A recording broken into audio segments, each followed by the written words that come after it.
2023 is over now and I watched almost 70 films that got released this year. This video is also heavily influenced by Diamond Boat, who did a video like this a couple years ago but didn't do one last year. And I thought his video was really entertaining, so I'll be filling up that void this year. I actually wanted to do one of this last year, but considering how that went, better I'm actually doing this now after a year of making YouTube videos. But really, you should check out his videos after you've watched mine. They're really good. Obviously, I couldn't watch everything this year, so I missed these films, to name a few. So best I start the video now and onto the fire pit of the worst films 2023 had to offer.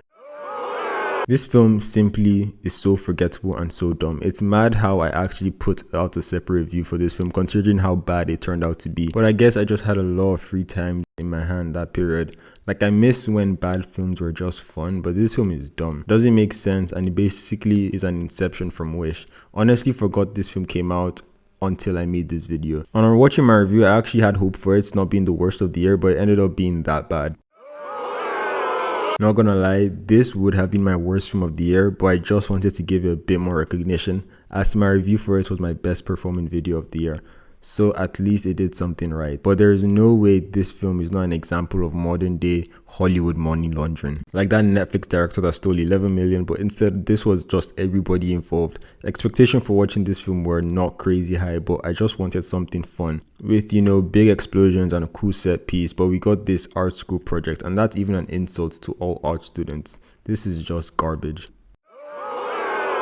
This is a boring anthology trailer for Crisis on Infinite Earth. I can't say much because of how weightless this film was and really nothing happened, and when you get interested in the story it just switches over to the next thing. I think the Superman Noir story and the Warlord stories were the film at its peak, but mad how the actual story, when it switched over to the whole Mongol twist, was the lowest point of this.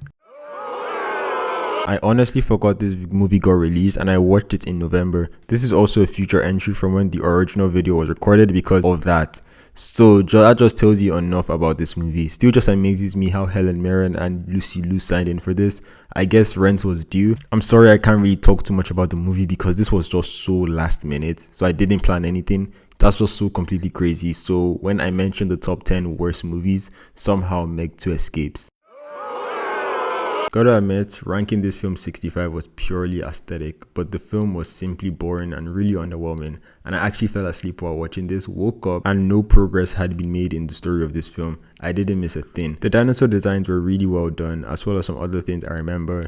The first interaction with them was also super cool, but the film just couldn't carry itself consistently like that and just made it a boring action quest to leave the planet. And it somehow stretches that premise for like over an hour, and that's literally it. Maybe this could have been a cool visual short film, but honestly this slow considering the potential the movie had. We all know this film is bad, but I don't need to inform you of that. But I will remind you that Bill Murray is in this film, and every time I remember that, I just don't even know what to say. His appearance was just so weird and they did not add anything. I know it was reshoots probably, but just remove the poor old man from this film. I don't think you care he was not in this mess of a film. And I was so confused when the actual movie ended. Like, it felt very incomplete. Anyone but you making that last minute push to the bottom spots because it's simply atrocious. Movies like this is why they don't make them like they used to. You have these big actors in a film and you churn out this garbage. What do you expect? Shout out Gator, I love him in Dave, the Lil Dicky show. Think he was one of the best parts of that show in the first 2 seasons especially. And when I saw him in this movie, I was happy and excited for him. I think this is at least his first theatrical movie. But the second-hand embarrassment I got after telling my sister I loved him in Dave after him coming out as one of the worst characters in this film. Don't like using the word cringe a lot, but every interaction or thing he says was just awful and just not funny, and I really just felt bad for him. My first video review, and oh boy, that video was horrible, but probably better than this film. But let's be honest, they're both bad videos. Dave Bautista carried this film hands down, like we do not even need to argue about that. He looked really adorable with his little glasses, but the film, like others at the bottom, had a really interesting premise but just couldn't deliver itself, and it's a shame because I was really excited for it. Have another superhero film lined up, and it's crazy how mixed it has been with the whole super film genre this year, and just how incredibly bad it has been for DC as a whole for superhero stuff in general. Like, at least last year they had Black Adam, which was an okay movie. They also had the Batman and TV shows like Peacemaker and The Sandman. But just crazy the level of drop off they have had this year, with even stuff that was carrying the IP for the brand like CW shows and the animated movies just being bad. this year, like incredibly bad. So Legion of Superheroes, if you don't know this film, it's a film where Supergirl goes to a superhero college and falls in love with Brainiac. If you don't know who Brainiac is, he's one of Superman's biggest enemies. So yeah, that's just great. Remember when we used to get stuff like, you know, Son of Batman or Bad Blood or something? Good times. Then I couldn't make this up while I'm doing the list, so I actually am. The Flash, simply put, the best Flashpoint film is still the Flashpoint film, which is a shame because that film is so condensed, and I have a video on that. But the actual Flash 2023 film, this film took over a decade to make and had a TV show to draw inspiration from, as well as the comics and animated stuff, and still made this dumpster fire of a film, which is just insane. Best parts of this film were obviously the bits with Sasha, but doesn't help the weight of having these super able characters if it feels like this film was just made in a warehouse. And we don't even need to talk about the absolute body horror that this film at the end ended up being. Just so weird that in a Flash film, instead of putting Grant Gustin in the goddamn film, they put two Ezra Millers, a dead guy, and Nicolas Cage. Like, what? This film is funny, and because of that, it's the best worst film that came out this year. And it's funny because I was watching it 1 minute, went to get water, come back, and so much happened by the time I was back. Like, all of a sudden there were antagonists in this film, and the dumbest twist ever. It's so dumb that when it happens, it's somewhat of a shocker just because of how dumb and out of place it was. Like, where did that come from? Do we need our films to make sense? No. Do we need Jason Statham to fight dinosaurs in a film called The Meg? Yes. It's such a stupid, weird film that I'm just happy I watched it. It did financially well, so I really am excited to see how dumb the third one will be. But we have to admit, 2023 was actually a really good year for films, and those were honestly the worst films that I watched this year, and they conveniently form a top 10, so that's good. And onto the films that were just okay movies and just a film. I mean, it's alright, like... I just did not like this movie, but I don't think it was awful. The film was just too out of place for me. Like, the craziest thing will happen and everyone just brushes it off as nothing. Sorry, did you just see what happened? But Nicolas Cage as Dracula, that was really fun, I cannot lie. Then he becomes this mafia boss, and honestly, I do not remember too much from this film, but remember some parts of it were really funny, just too goofy for me, and that was my own issue. I mean, it's alright, like... Look guys, this dude can't talk, and I don't think we should communicate to ourselves either. As the biggest John Woo hater, this film is just okay. How our protagonist goes on to buy a really good looking Mustang for that cheap is beyond me. As I have already said in my December video, I think that one interrogation scene is the only good thing about this film. Everything else is just really mediocre, but the film did the bare minimum and it was fun. I mean, it's alright, like... What do you expect from this franchise? It's far from what it started off to be, so to its credit, it's making its bag. Don't think the film is great, but I did think it was fun. I have a separate review for that on my channel, so you should check that out. It's just one of the best Fast and Furious films of recent times, but honestly, that is not just saying a lot. The addition of Jason Momoa was good, but can we talk about how John Cena's character got brain surgery from the last film? He turned from this serious badass Terminator villain to this peacemaker character.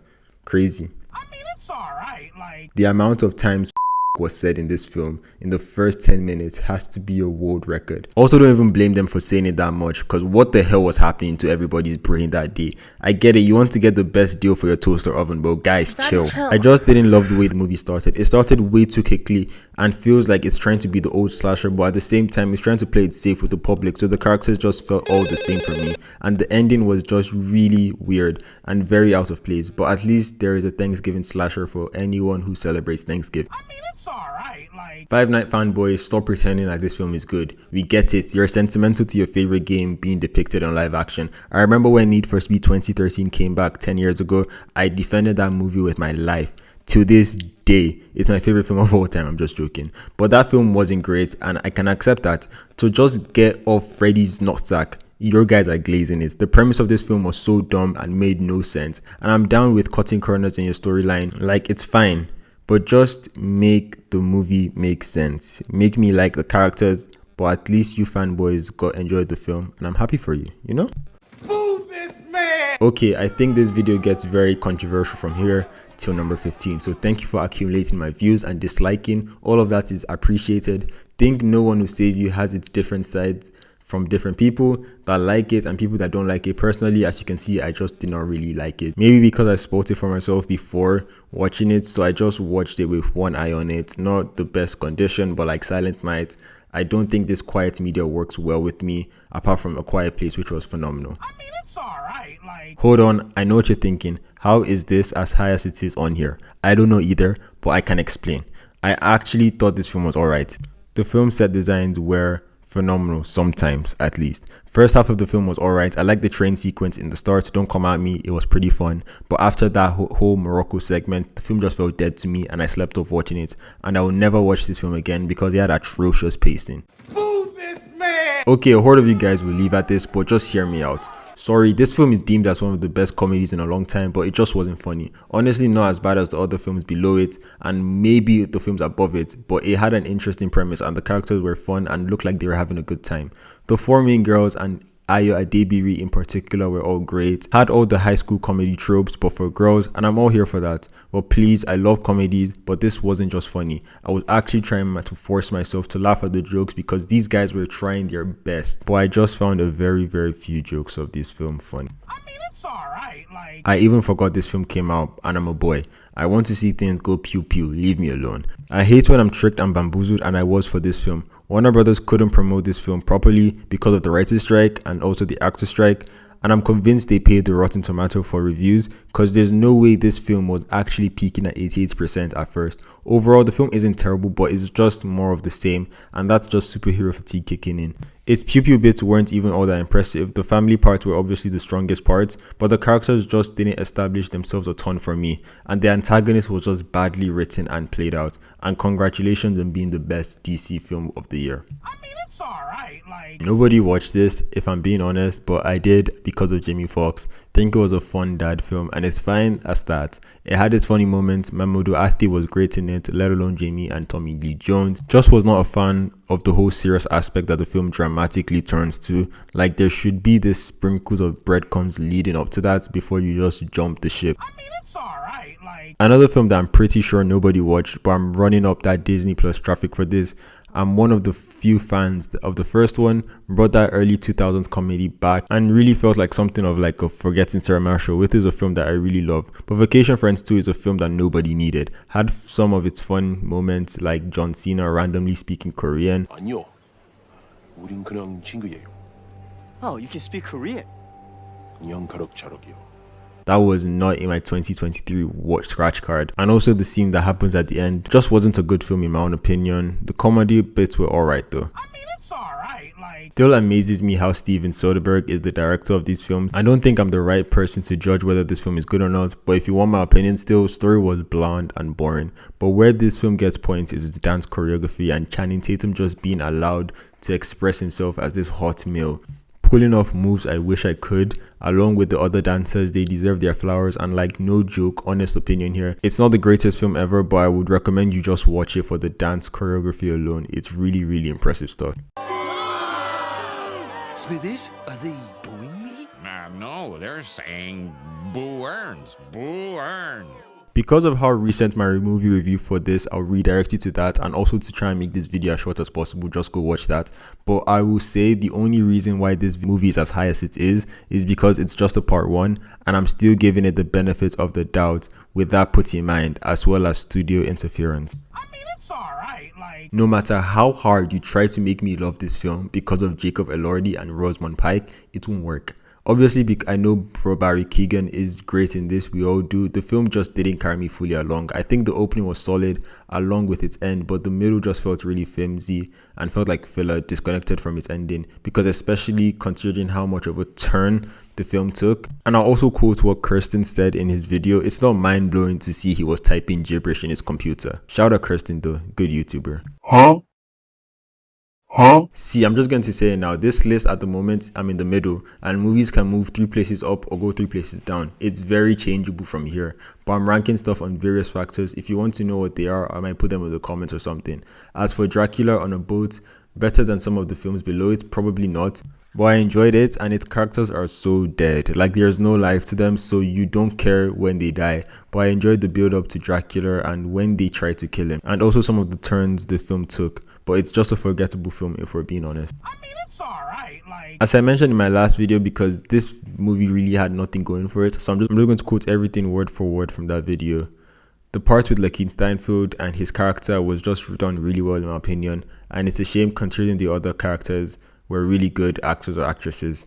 Also, the film was really funny. I mean, it's alright, like. Another film I'm sure nobody has watched on here that has freaking Uma Thurman and Samuel L. Jackson, like what the hell? Everyone just seems to be having a fun time in this film, including me. But why didn't the guy just mention what the bags were actually for in the start rather than making himself put in this incriminating position? I mean, it's alright, like. Apple, I'm still waiting for the director cut for this film because I was really expecting that to be out before this video, but it is what it is. Really pretty film to look at, but falls everywhere else. I mean, it's alright, like. For a movie called Priscilla, it was really overshadowed by Elvis, but can we talk about how tall Jacob Elordi is? Look at the height on that guy. But I would give it that it was a very slow burn type of film, but I was locked in and invested throughout its runtime. Kaylee Spacey as Priscilla was really great in this as well as the costume designers in this film. Props to them. I mean, it's alright, like. Best streaming film that had a theatrical release, that's a lie. I think there's one that's probably higher.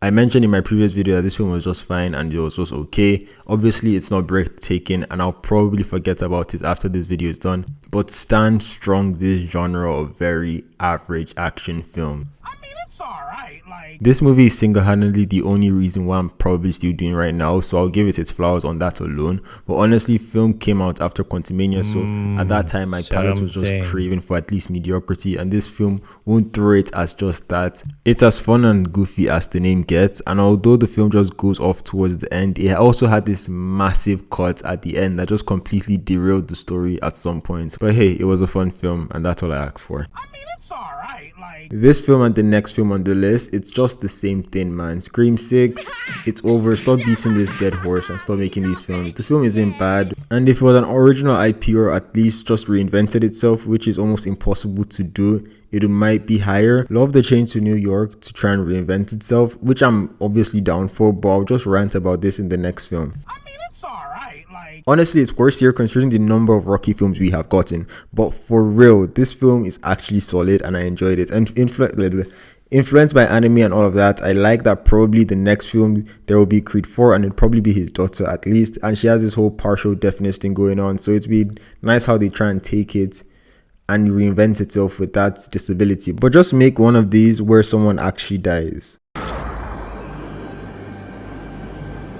And I don't know which Jonathan Major villain arc we saw faster, the one in the movie or the one in real life. I mean, it's alright, like. This is basically going to be a continuation from my December video, so just quick recap.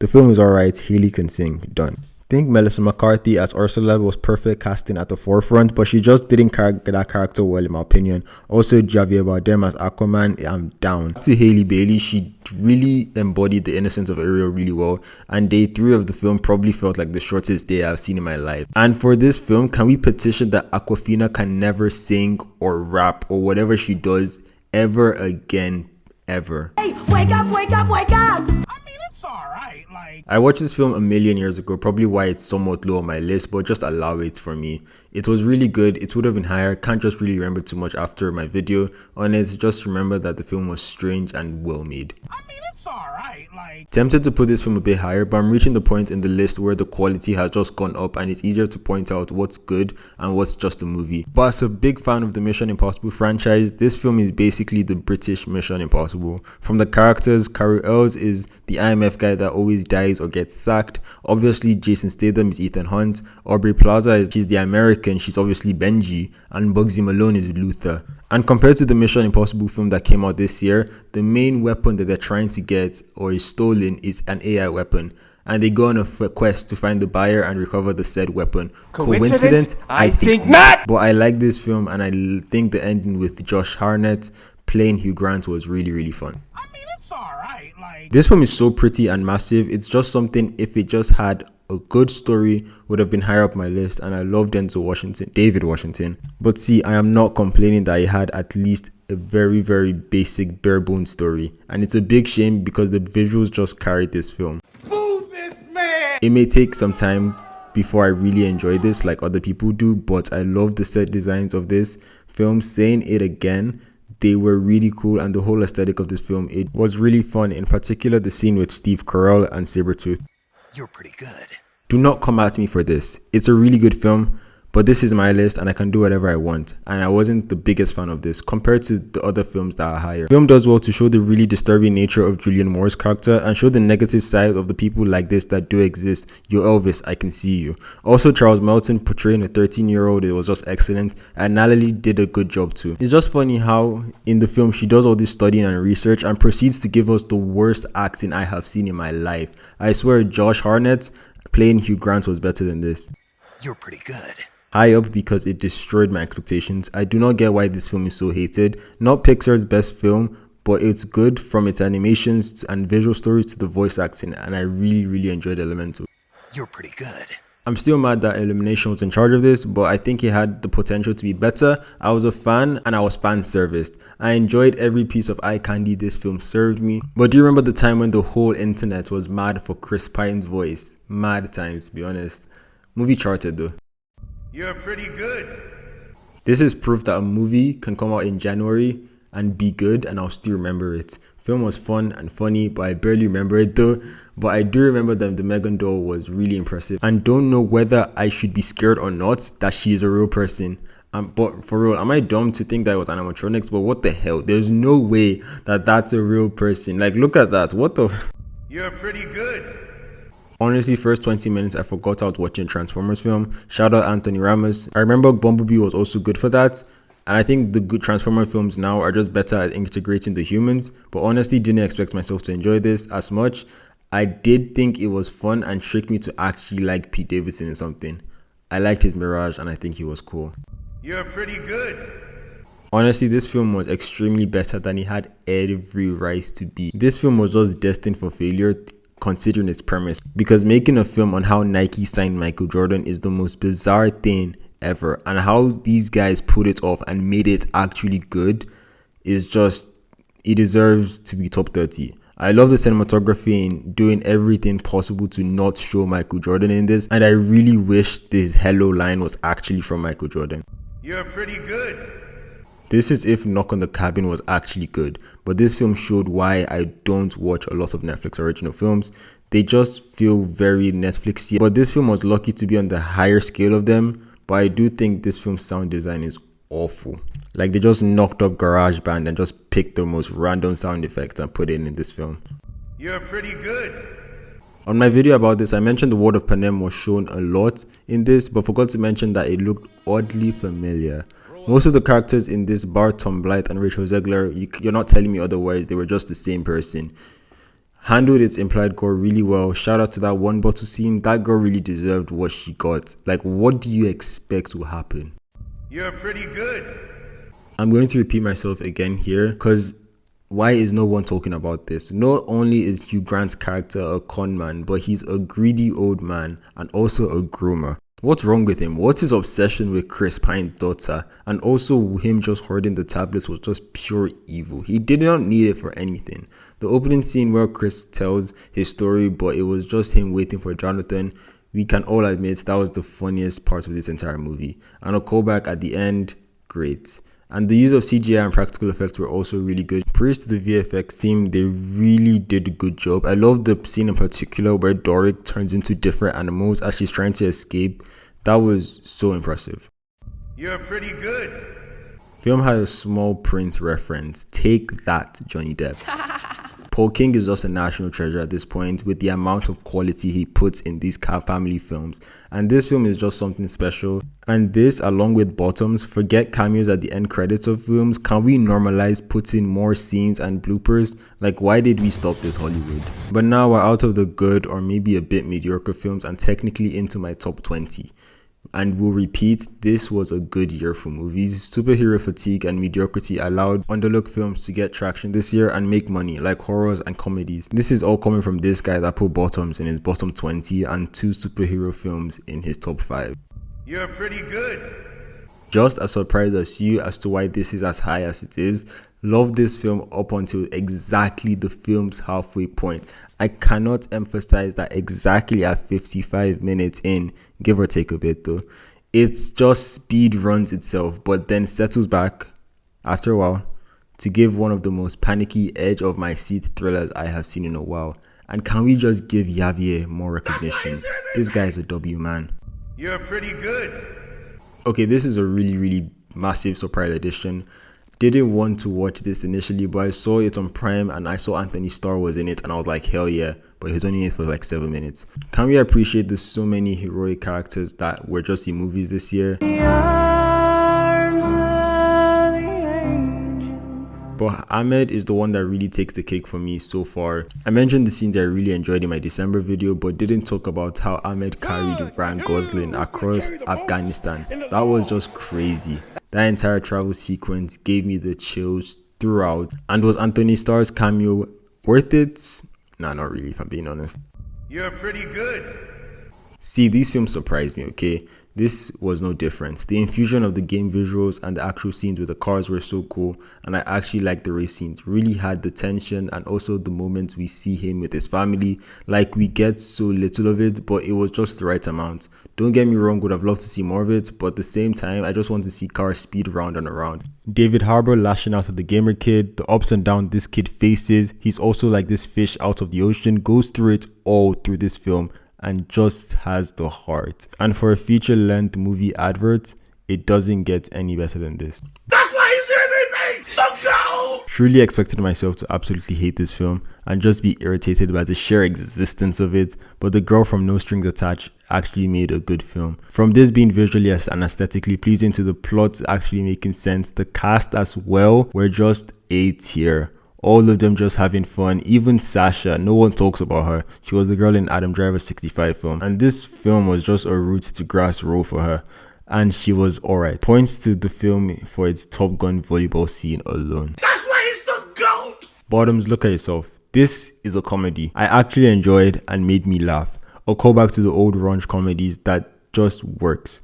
Jennifer Lawrence was really funny in this, as well as the dude's nanny. The little competition that Jennifer and him had going on, that was honestly the funniest part of this film. The movie was just fun and predictable and just executed doing what it had to do. And I just want to see more films like this get their cinematic run and also have big movie stars attached to them. That's why he's the GOAT! I wonder what the Netflix guys were thinking when dropping this film. They're like, hear me out guys, let's drop a sequel to an old classic like what Disney did. They made $1 billion, right? But this time, let's just drop it on streaming. Everyone will love that. But I can't lie, I actually enjoyed watching it on streaming in the comfort of my own bed.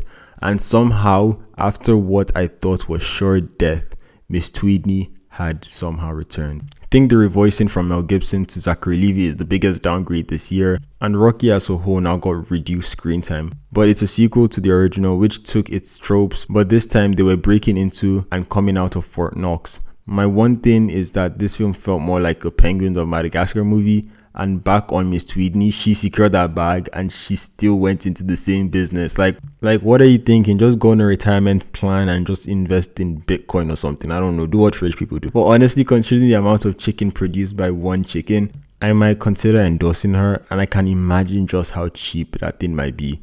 And they said it tasted good too. That's why he's the GOAT! This was so fun. When I talk best comedies of the year, no film comes close to this. And it's a shame because nobody talked about it. I saw the trailer on screen in the theaters when I was watching The Creator or something. The editing team, my gosh, so good.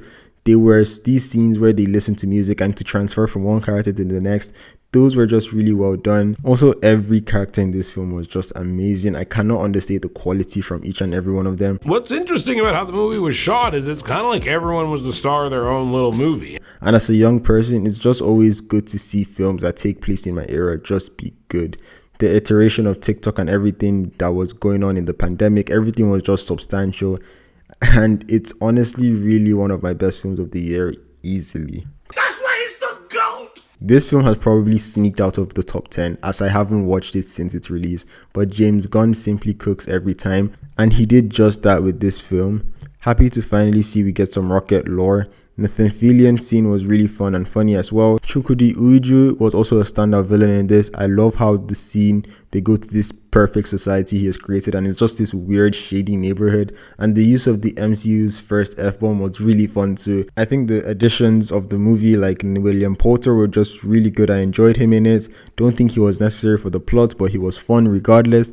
And for a year that Marvel movies and shows have just been poo-poo garbage, this shows what they can still be capable of visually and also in a storytelling aspect too. That's why he's the GOAT! first horror film ever in the cinema, and I watched it alone. It's not exactly my favorite Evil Dead film, but compared to the 2013 one, it handled itself being a horror film way better. It's also a film that like it's really works with people.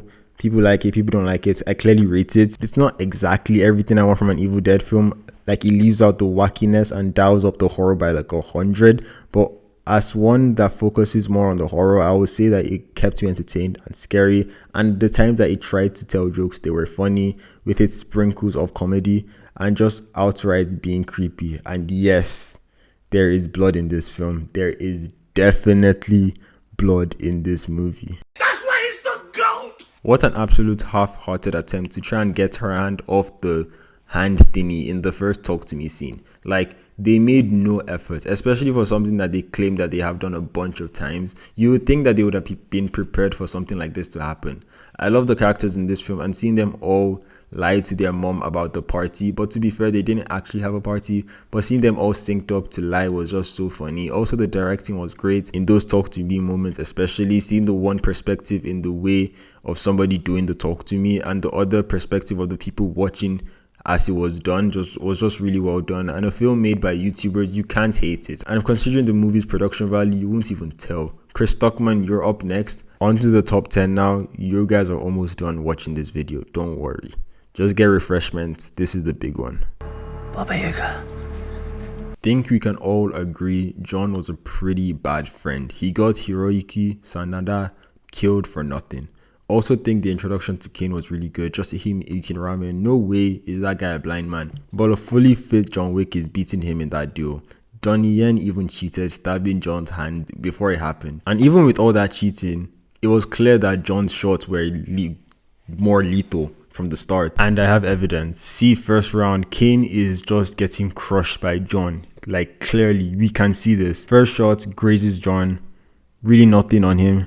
And John clearly hits Kane on his arm. Second round, I do not need to explain anything. You can clearly see what happens. John defeats him. And even the final round, John just gives it to him. And it's not about Kane being faster than him or anything. See, we have to accept it. He let Kane win. But regardless, he still pulled off the headshot. And obviously, falling off stairs clearly does not help. Could have wrapped it up first round if we're being honest. It was probably like out of balance and everything. But like, why was he falling down so dramatic? Like he was doing it for TikTok. Like, film's also close to 3 hours, which is like the new 90 minutes in Hollywood recently. And the pacing of the film is just terrific. Honestly, one of the best films to come out this year, easily. Mission accomplished! Okay, just allow this for me. This is my favorite action movie franchise.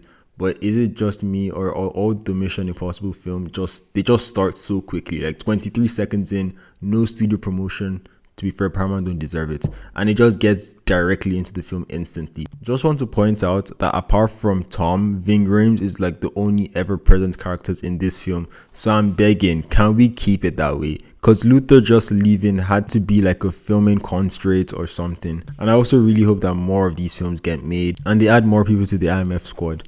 We see like the Deliveroo driver at the start, the two guys running cat and mouse chasing Ethan while being oblivious to the fact of what was actually going on. They now had this conversation that one was even doubting the goal of catching Ethan when Ethan basically saves the world every time he goes rogue. I think that scene was just so funny, and I hope those guys join the team. But it's Paramount. They are indebted to Tom Cruise because of Top Gun, so they better make way more of these films and promote the hell out of each and every one of them. Stick to the plan. Forbid empathy. The next two films, there's a lot of bias in their inclusions on the top 10, but here, because David Fincher is my favorite director, the way this guy makes films, this is just perfect. This is just the perfect film for him. Love at the start, Fassbender just narrates how good he is at his job and says that you guys can't do what I do, and how he goes about killing and breaking in by using Amazon and just being scared of dogs. We'll say this film doesn't escape the Netflixization of being a Netflix film, but it did a lot to really feel like a David Fincher film. Shame my first viewing of it though. I thought that this film would be a lot more action paced, so I fell asleep while watching it and missed him finishing the shot, so I was confused about why he was worried throughout the film, and that sort of tainted my first viewing of the movie. But upon a rewatch, it secured a spot on my top 10 list. Keep driving, you black spear chucker piece of shit! Yeah, this is complete recency bias. But as much as I feel I have grown out of my car phase, I still get excited when I see people driving faster on the track. Although honestly, going into this, I expected more of like the life of Enzo Ferrari rather than a race. So it was a surprise to see that there was actually a race in this. I think it's great how we see old videos of Ferrari racing in the start of the film. Then you like see Adam Driver in a car. That was just so funny. It felt like he was a time traveler or something. And I really wish that for that, they got like Mesut Ozil to play Enzo. That would have been just great. But Adam Driver being this time traveler was funny though. And I think the cinematography and sound design for the races were really well done in this. There are a couple great crash sequences in this. There's one that just makes you laugh out loud, and there's another one that just makes you have this gasp. And I think Penelope Cruz as well as Adam Driver, their relationship was really well done. I'm no historian, but I did prefer their relationship compared to something like the Napoleon one at least. And shout out Shailene Woodley playing the love interest of two historic figures this year. This is everyone's favorite film, but I really feel it was very overhyped, but still makes my top 10 though, because it's that good. But we all know that this film is good, acting and everything, but it's just not a fun film. It's just men in suits arguing, should we make this bomb? And when they make this bomb, they argue, should we have made this bomb? And why didn't we just make a bigger bomb? I know this is just how biopics are most of the time, just people talking. And honestly, Oppenheimer was just not really the most interesting man in the world. And I feel like this film was also at its weakest when it was him in his communist parties or something. Just my own personal rewatchability of it compared to the other films above it on the list, and the fact that I might still need a third rewatch for this film to reach my peak appreciation for it, which happens usually in my second watch. But this is a really solid film regardless. I have nothing but the highest praise for it. It's been me. It makes me happy. Every time I think about this film, I just get super emotional. Just crazy how personal this film felt, saying song props to her, probably being one of the best pure romance films I have watched in my life. Also just impressive considering that this is her directorial debut. Film makes me tackle the question of what if, but maybe not 24 years, but spending time just away from someone that you really care about, then create this bond again with that person. Then after that, you lose them again. Then when you now come and meet the person after you've lost them forever.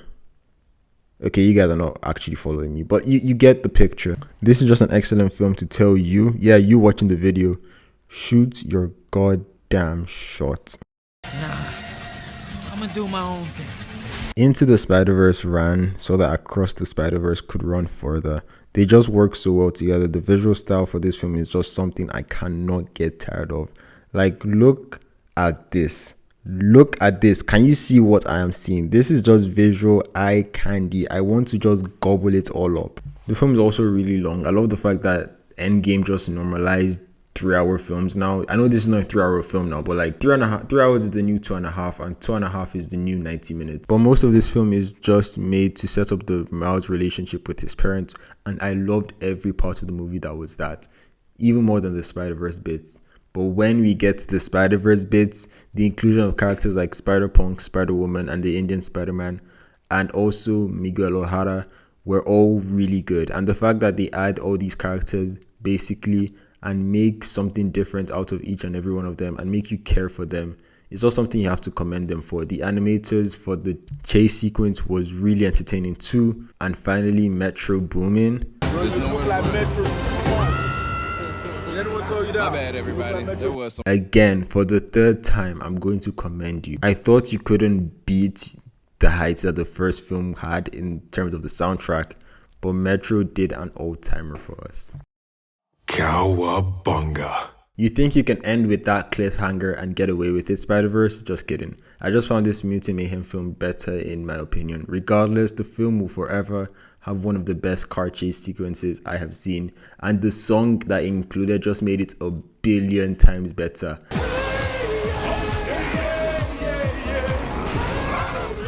As a hater of the Teenage Mutant Ninja Turtles like 5 years ago, this made me love them so much. Had to do everything right, and this film did. From the charismatic voice actors that just kept me locked in throughout, to the music choices, Post Malone singing included, and editing and its crisp animation style, while not as amazing as Spider-Verse, still really good regardless. Shame the film is just 90 minutes long though, and also shout out the fact that they didn't crunch the animators. I'm looking at you, Spider-Verse. It's a kids film made by young people, and it just completely resonated with me.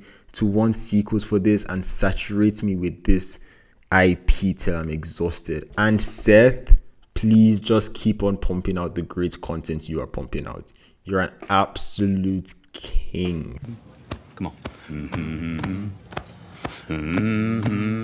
Technically, actually, this is my best movie of the year if you lived in the United States or North America in general. Thought this film was an average good film. Like, it would be on everybody's top 10 list as like their number 9 best film. Oh boy, was I wrong when I rewatched this film. First, I just want to say, do I love me a massive movie with huge sets, massive production value. I watched like a Vanity Fair interview with Leonardo DiCaprio and Lily James. Jesus, I mean Lily Gladstone. And I know it's probably just movies in general, but the level of detail that these actors go through and the people that make these films go through, like, I just have to commend movies in general. But this film in particular, I also claimed in my previous video, I think everything I watched in November or October, Robert De Niro and Leonardo DiCaprio were not good enough initially.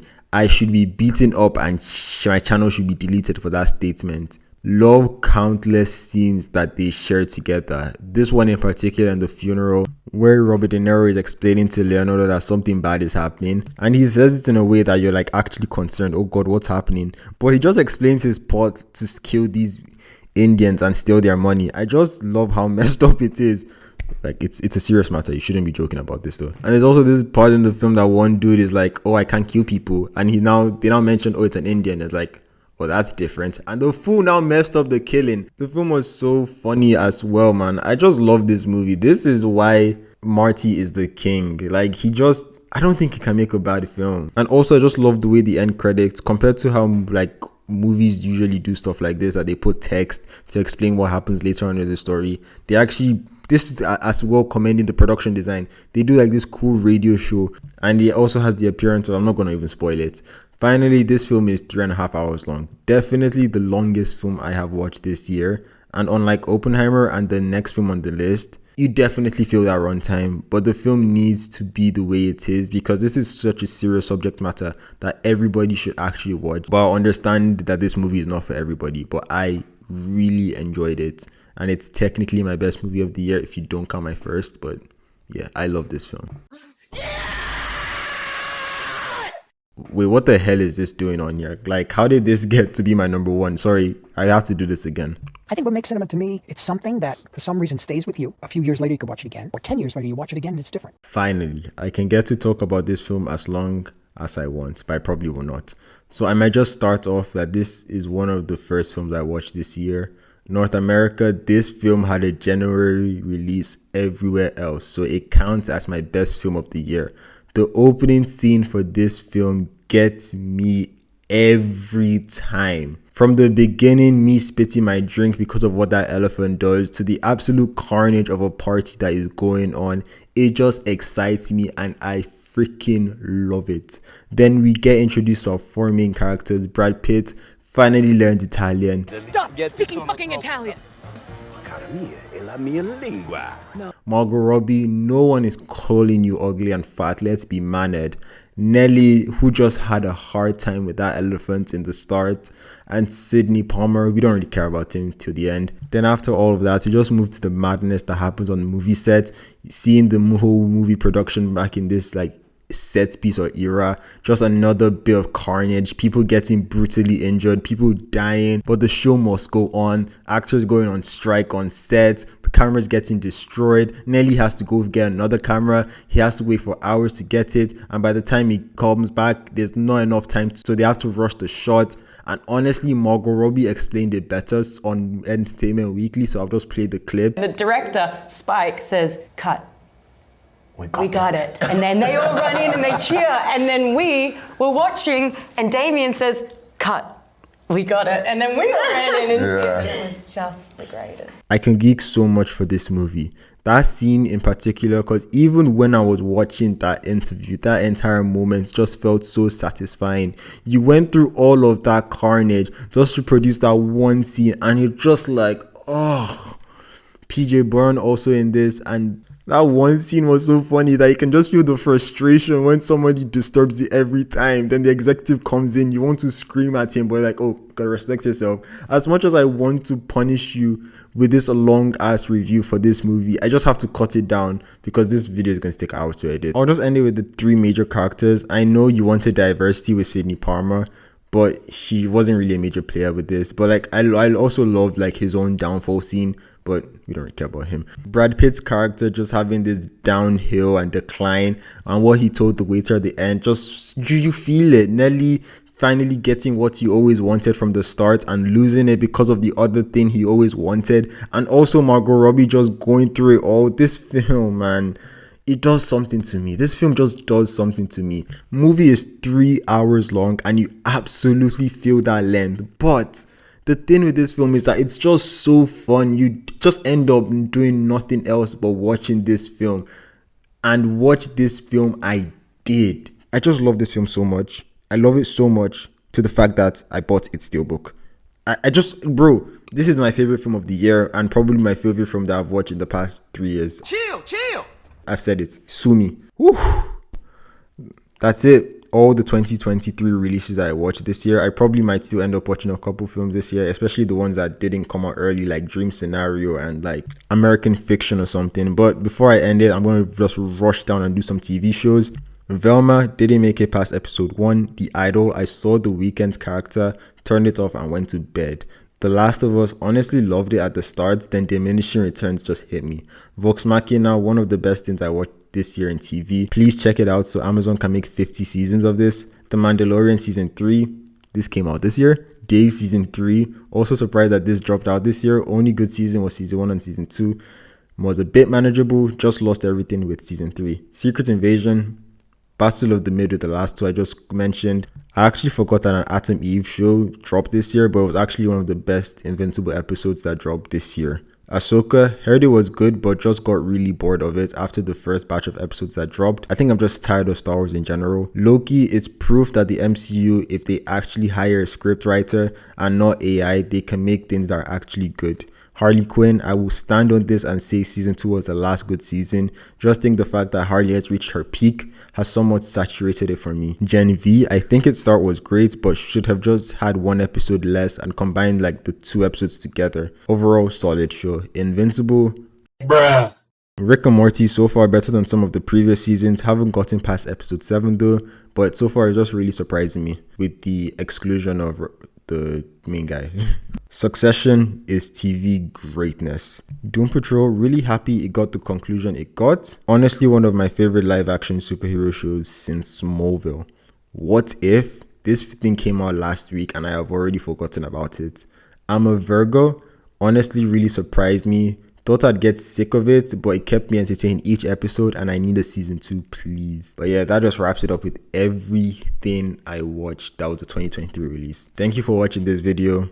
Like the video if you liked it, subscribe if you're new, and hopefully 2024 is lit. See you in the next one. Peace. I'm trying to get closer. Baby, you holla, let me be your coaster. Sipping you slow, you feel the motion.